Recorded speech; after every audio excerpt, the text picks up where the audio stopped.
पुष्पेन जी, खट्टर साहब ने और कुछ भी कहा है। उन्होंने कहा है कि एक डेमोक्रेसी में आप प्रदर्शन कीजिए, काले झंडे दिखाइए, ये सब कर सकते हैं, लेकिन इसके आगे जाएंगे तो ये सब हमको करना पड़ेगा, हमें सख्त सिर्फ रवैया उड़ना अपनाना करना पड़ेगा। पड़ेगा।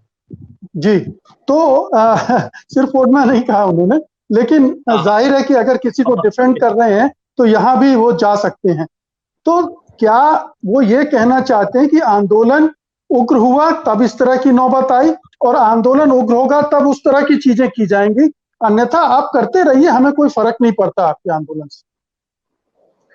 देखिए मुकेश जी, जहां तक इस घटना का सवाल है, जिस स्थान पर इस मजिस्ट्रेट ने ये स्टेटमेंट दिया है कि इनके सिर फूटे होने चाहिए, सिर फोड़ देना, वो और जहां इनका धरना चल रहा था टोल प्लाजा, वो लगभग 10-12 किलोमीटर दूर है शहर से। ये शहर में होटल जहां पर इनकी मीटिंग चल रही थी या मीटिंग प्रपोज थी बीजेपी वालों की, उसके बाहर की बैरिकेडिंग की बात कर रहे हैं, और जबकि किसान वहां से 10-12 किलोमीटर दूर बैठे हुए थे। तो इनकी पहले से ही मंशा थी कि आते ही सर फोड़ देना है, और वो वहां से कहीं नहीं गए, वो बैरिकेडिंग पे ही उनके सिर फोड़े गए।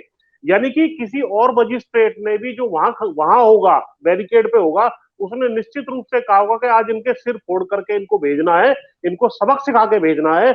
और वो बाय द वे वो चीज जो है कहीं ना कहीं रिकॉर्ड में नहीं आ पाई, किसी ने उसकी रिकॉर्डिंग नहीं की। उसी का परिणाम रहा कि ये किया। वास्तविकता क्या है कि ये लाठी चार्ज एक लोकतंत्र के ऊपर जो है लठ तंत्र जो है इस सरकार ने, और ये जो खट्टर सरकार विशेषकर है, ये शुरू से करती रही है। जब ये किसान पंजाब से दिल्ली की ओर आ रहे थे, तो इन्होंने किसी का कोई कुछ नहीं बिगाड़ा था। ये किस मंशा से आ रहे हैं, क्या ये करेंगे, किसी को कुछ पता नहीं था।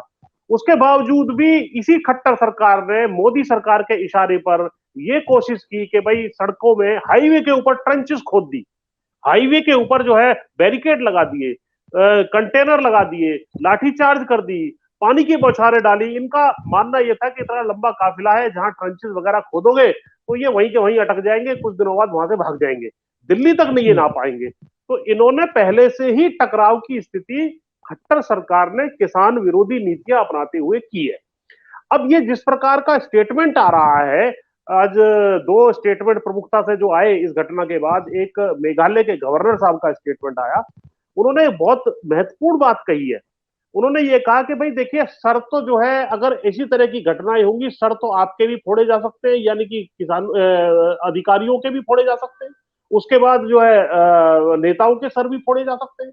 मैं नहीं कह रहा इस बात को, हम अहिंसक रूप से इस आंदोलन को कर रहे हैं, लेकिन जिस प्रकार से सारे देश को या आंदोलनों को बदनाम करने की, इनको खालिस्तानी, पाकिस्तानी, टुकड़े टुकड़े गैंग या जाटलैंड से संबंधित जाति धर्मों में बांटने की, क्षेत्र में बांटने की कोशिश की गई है, बदनाम करने की कोशिश की गई है। आज की तारीख में सरकार फ्रस्ट्रेट हो चुकी है कि 9 महीने से शांतिपूर्ण तरीके से बैठे हुए हैं, और इतनी निर्लज, निष्ठुर, कठोर सरकार ये है, असंवेदनशील सरकार है, कि इसने उनकी तरफ से बिल्कुल अपनी आंखें मूंद ली है। ये दिखा रहा है कि ये इनका लोकतंत्र में कोई विश्वास नहीं है। इतने बड़े वर्ग को नाराज करने का ये जो है जोखिम उठा रहे हैं, लेकिन आगे आने वाले समय में, जैसा एनके सिंह साहब ने भी कहा, इनको कहीं ना कहीं राजनीतिक खामियाजा इसका उठाना पड़ेगा।